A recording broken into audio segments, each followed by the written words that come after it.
اللهم صل على محمد وآل محمد. A'udhu billahi minash shaitanir rajim. Bismillahir rahmanir rahim. En el nombre de Dios, el clemente, el misericordioso, la paz de Dios sea con todos sus profetas, desde Adán hasta Muhammad, salawatullah wa salamuhu alayhim ajma'in.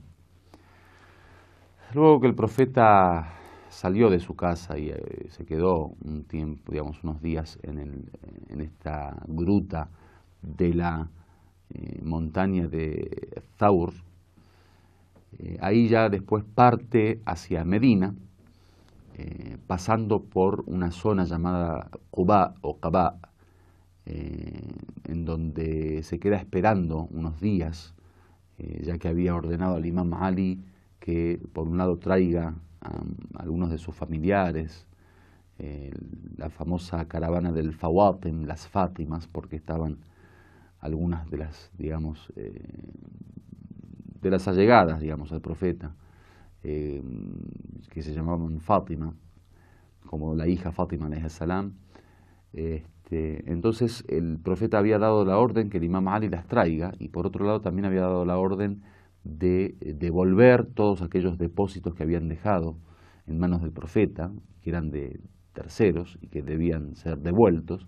Entonces el imam Ali se retrasó unos días en Meca para terminar con todos esos asuntos que le había encargado el profeta, y el profeta durante esos días lo esperó en este pueblo entre Meca y Medina llamado Quba, y que ahí también en esos días construyó una pequeña mezquita que todavía está. La mezquita de Quba es famosa. Cuando uno visita el Hajj, visita la Meca en los días de peregrinación, generalmente también en la visita al profeta se hace, digamos, en el camino se pueden visitar las mezquitas, algunas mezquitas. Bueno, en Medina hay muchas mezquitas, pero en el camino, digamos, se puede visitar la mezquita de Quba, que es donde el profeta justamente esperó al imam Ali y a las Fátimas durante esos días en los comienzos de la emigración. Una vez que llegó el imam Ali a Quba, se unió al profeta, y ahí, juntos con también algunas personas de Bani Najjar, que eran los tíos de Abdul Muttalib, comenzaron su viaje hacia Yathrib. Obviamente en el viaje, cada vez que alguien se encontraba con el profeta, deseaba tenerlo como invitado, deseaba ser su anfitrión. Muchos llegando especialmente ya casi a Medina pedían que descienda, digamos, en las moradas de ellos, en sus hogares, que baje y que viva junto a ellos. Y él simplemente decía que Hallu sabilaha fa innaha ma'mura. Cuando agarraban a la camella que llevaba al profeta, dijo: déjenla, que ella tiene orden, como diciendo que hay una orden divina de bajar en un lugar, de descender en un lugar.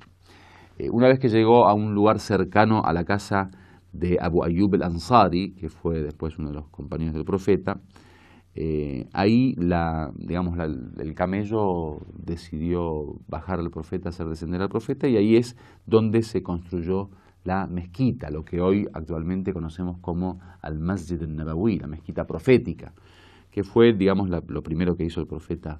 Después, cuando hablemos de la sociedad de Medina, vamos a hablar específicamente del tema de la mezquita y el rol que cumplía la mezquita. Y ahí es donde se ubicó como para vivir. Fue el primer lugar donde, digamos, el profeta se estableció ya, y tanto la mezquita como su casa, o algunas habitaciones que había hecho al lado de la mezquita, las construyó para poder establecerse. Este suceso fue tan importante que obviamente el profeta estableció esta fecha, que fue el traslado de Meca a Medina, como la fecha del comienzo del calendario islámico. Ustedes saben muy bien, y quizás lo hablamos en alguna otra oportunidad, el calendario islámico, a diferencia del calendario gregoriano, que es solar, el calendario islámico se guía por la luna, por lo tanto es un calendario lunar. Y el comienzo de la fecha, cuando hablamos del calendario islámico, o sea, el principio de la fecha del calendario islámico, es justamente este viaje del profeta, la migración. Por eso estableció a Rabi' al-Awwal, que es uno de los meses del año del calendario islámico, como el primer digamos, como la fecha de comienzo de el calendario islámico. Entonces dio la orden a los creyentes que comiencen su historia, digamos, comenzando a partir de Rabi' al-Awwal como el primer, digamos, el primer día de este suceso, ¿no? De la migración, digamos. Hay muchísimas también cartas del profeta que hablan un poco sobre esta cuestión de las fechas que le había puesto. Sabemos bien que el Muharram es el primer mes del año lunar. Sin embargo, el comienzo de la historia, como bien dijimos, es islámica, es justamente esta fecha, Rabi' al-Awwal, que es el mes donde el profeta decidió, digamos, viajar o emigrar. El tema de la migración obviamente es considerado uno de los sucesos más importantes de la vida de los musulmanes y de este movimiento que hizo el profeta, ya que a través de este movimiento comienza a desarrollarse una nueva sociedad con nuevas dimensiones y una nueva etapa. Entonces hay que tener en cuenta este suceso, digamos, de la migración, y hay que tenerlo también como modelo, ¿no? En el sentido de ver hasta qué punto el profeta se esforzó junto a los musulmanes en pro de lograr una sociedad islámica y en pro de proteger la religión del Islam.